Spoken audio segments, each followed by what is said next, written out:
प्रभु प्रभु उसको जवाब क्या देते हैं कि अनुज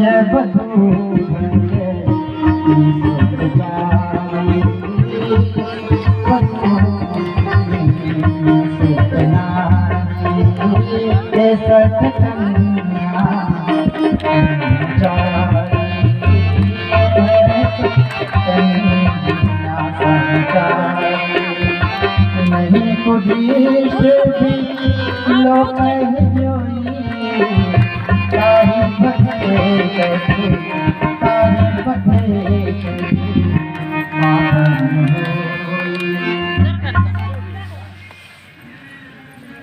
अब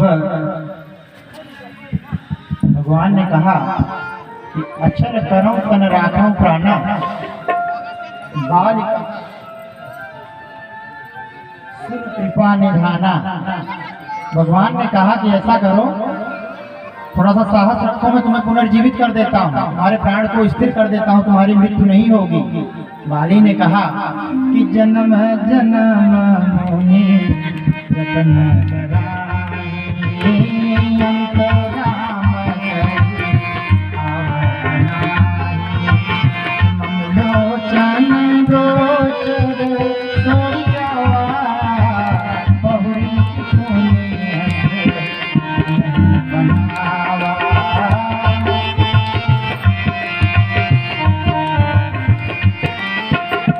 सुंदर लाइन है। मच्छर लग रहा है ना। प्रभु का स्मरण करके जब बाल ने अपने शरीर का त्याग किया तो गोस्वामी जी ने उदाहरण दिया है कि उस समय की स्थिति क्या थी कि सुमन माल जिमि कंठ ते गिरत न जानत नाग। राम राम कही बाल कीन तन त्याग।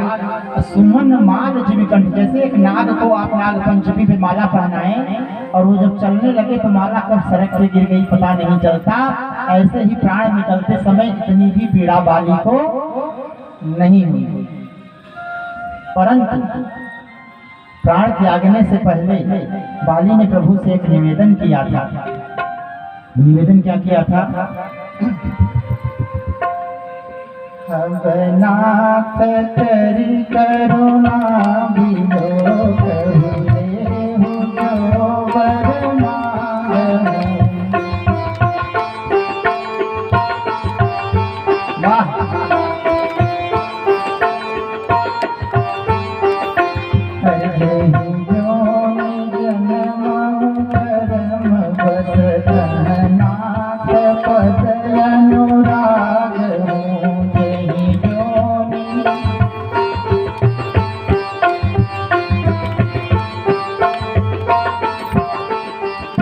देखिए, वास्तविक भक्ति ऐसी होती है। एक भी बार नहीं कहा कि मुझे मुक्ति दे दीजिए।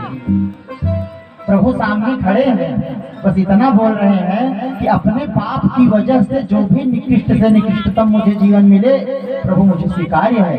और जो मुक्ति देने में आप अपनी ऊर्जा खर्च करते, उसी शक्ति का प्रयोग करके मेरी भक्ति को बढ़ा दीजिए।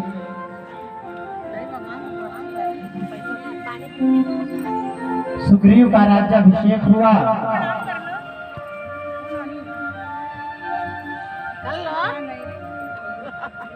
विषय मोर हर लेनी ध्याना। राज्य पाने के बाद भोग विलास में सुग्रीव ऐसे लिप्त हो गए कि प्रभु को भूल गए। सब लोग भूल जाते हैं, हम लोग भी भूल जाते हैं। बजरंगबली भूल गए, भगवान मां सती नहीं समझ पाई। लक्ष्मण जी ने क्रोध किया, सुग्रीव को लेकर अपने साथ आए। वानरों को विभिन्न दिशाओं में भेजा गया। हनुमान जी को बुलाकर प्रभु ने अपनी मुद्रिका दी। खोजते खोजते ये लोग सागर तट पर पहुंचे। वहां संपाति जी से भेंट होती है।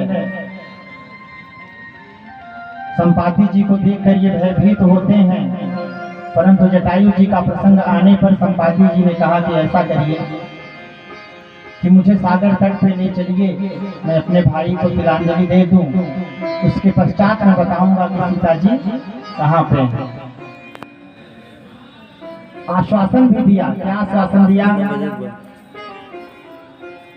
जटायु जी और संपाति जी तरुण अवस्था में, युवा अवस्था में इतनी शक्ति थी इनके अंदर। उसी समय जब रावण को अपने चोंच में लेके पीछे की तरफ चल रहे थे, इन्होंने सूर्य को छूने का मन बनाया।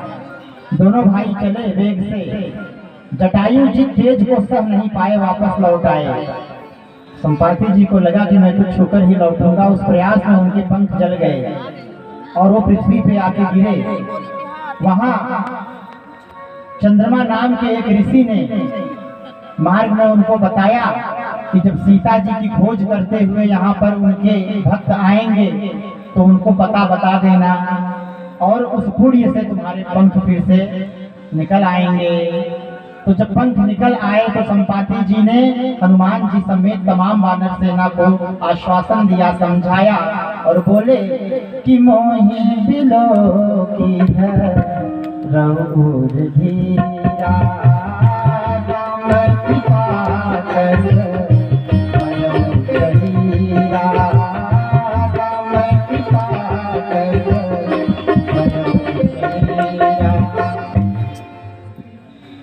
संपाति जी ने उनको बताया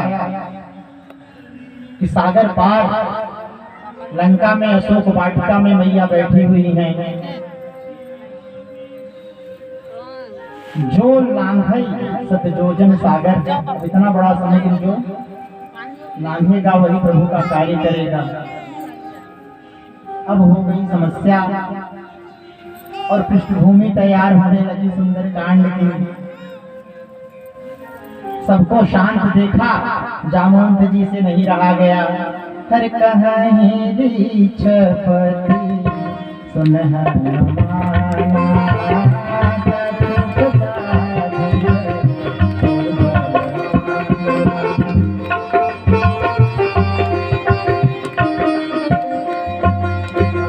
पवन तनय बल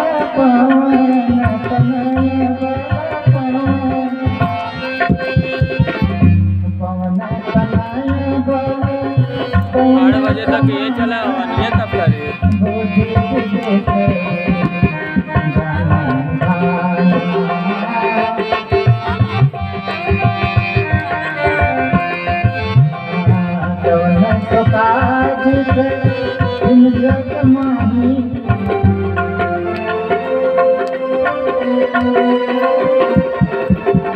जो नहीं होई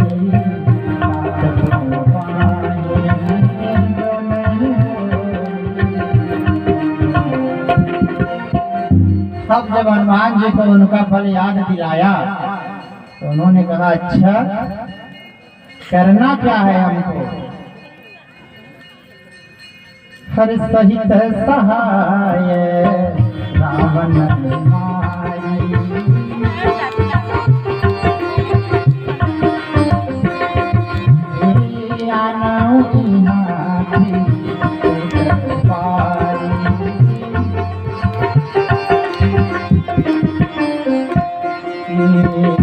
जामवंत मैं पूछूं तो उचित सिखावन।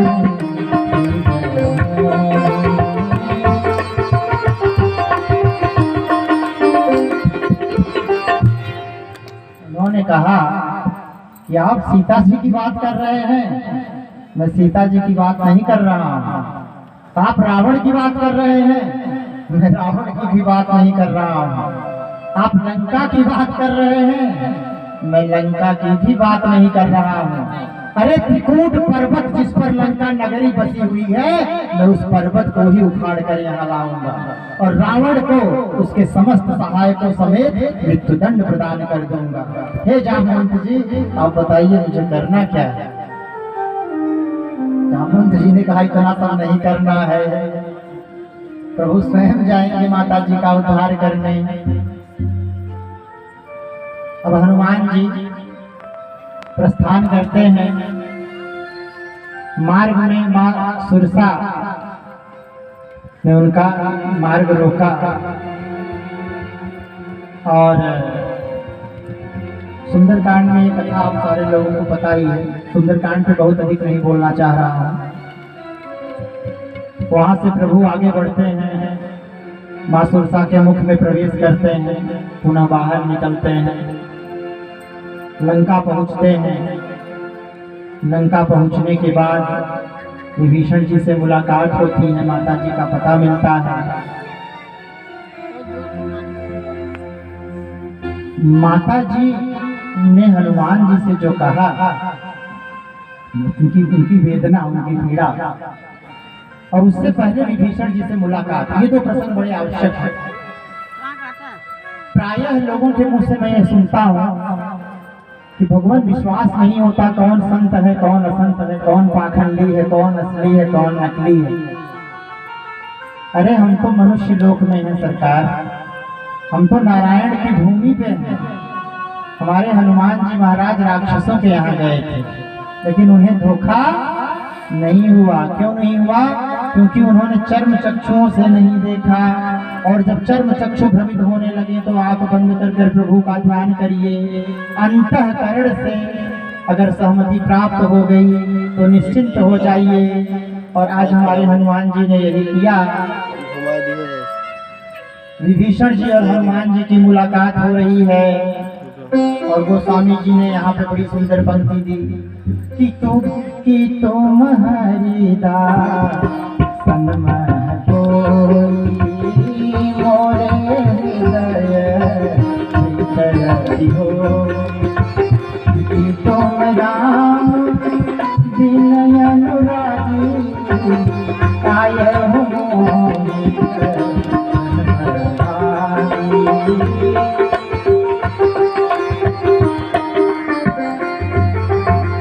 वहां से प्रभु आगे पहुंचते हैं।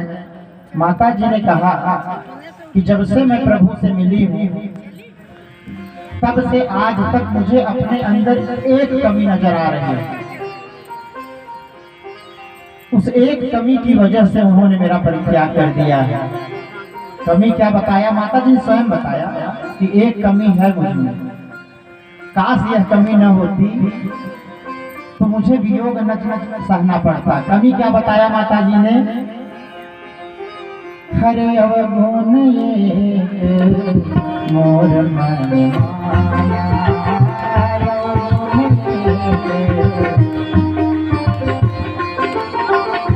अवगुण ये मोर मन माना, अवगुण ये मोर मन माना, बिछुड़त प्राण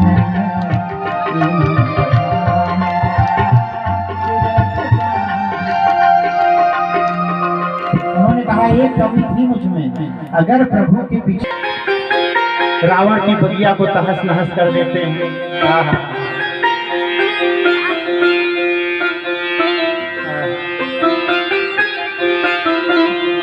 इतना कष्ट किया।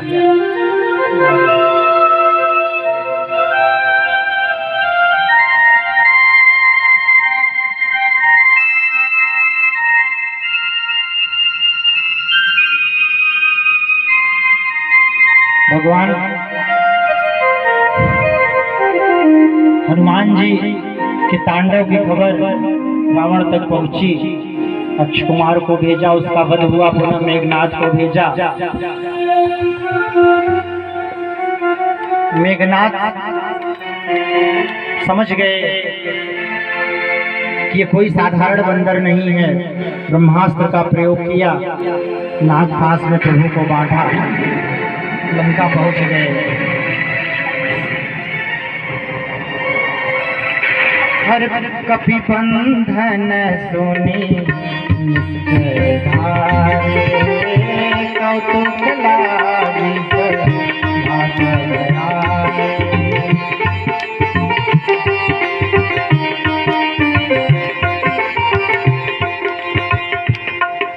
वहां पे एक ऐसी विचित्र घटना हुई जिसे सोचकर कलेजा कांप उठता है। मारहि चरण करें बहुहासी। आज हमारे बजरंगबली बाबा महाराज जी को लातों से मार रहे हैं राक्षस, शरण से प्रहार कर रहे हैं, हमें थोड़ी सी पीड़ा हो जाती है तो हम प्रभु से विद्रोह कर बैठते हैं, रूठ जाते हैं। स्वयं भूत भावन भोला भंडारी देवादिदेव महादेव कालों के काल महाकाल और रावण भी जिनकी पूजा करता है, आज प्रभु के प्रेम में अपना वेश बदलकर और राक्षसों के चरणों का प्रहार सह रहे हैं। ये है भक्ति।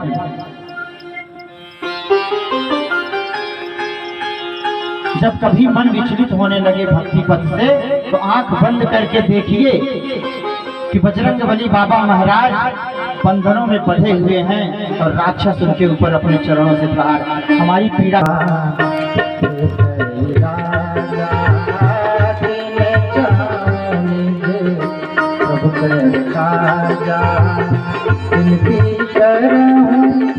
जोड़ कर रावण जब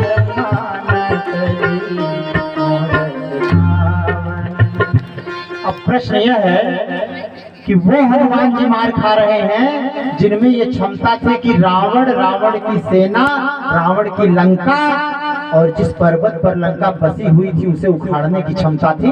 इतना सामर्थ्य होने के बाद भी जामवंत जी ने उनको मना कर दिया, बोले ऐसा मत करिएगा, ये मर्यादा के विरुद्ध हो। इस मर्यादा की रक्षा के लिए प्रभु के ऊपर चरणों का प्रहार हो रहा है और बजरंगबली बाबा महाराज इस प्रहार को सहते हुए मुस्कुरा के कह रहे हैं कि मोही न कछुआ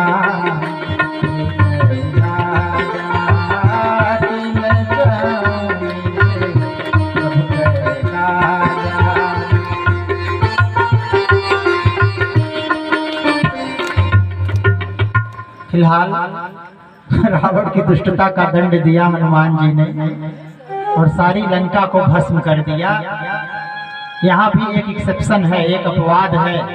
अपवाद क्या है? हर जारा नगरनी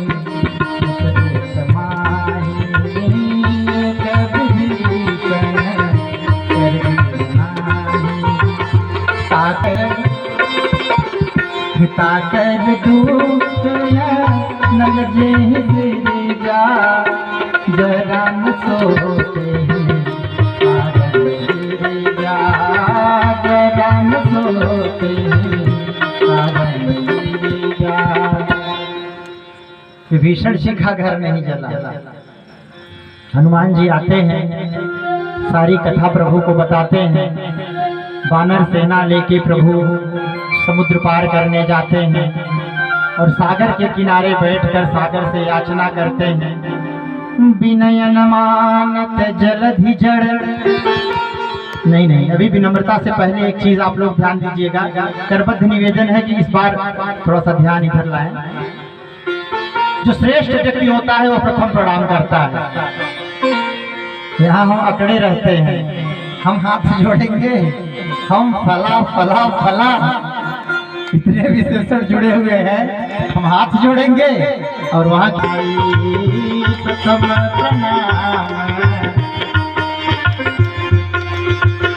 प्रणाम किसने किया? राघवेंद्र सरकार ने किया, मर्यादा पुरुषोत्तम भगवान राम ने प्रथम प्रणाम करके तब बैठे 3 दिन। और 3 दिन के बाद भी कोई फर्क पड़ा नहीं। कोई श्रेष्ठ व्यक्ति किसी दुर्जन को प्रणाम करे तो उसका अहंकार जग जाता है और जब जग जाता है तो उसका अपमान करने लगता है और जब अपमान करने लगता है तो प्रभु की भृगुटी टेढ़ी हो जाती है। तो विनयन मानत जलधि जड़ गए 3 दिन बीत, बोले राम सकोप तब दिन भय होहिन। कैसे बिन भय प्रेम कैसे नहीं? जब फन निकालता है ना तो लोग कहते हैं शंकर भगवान है।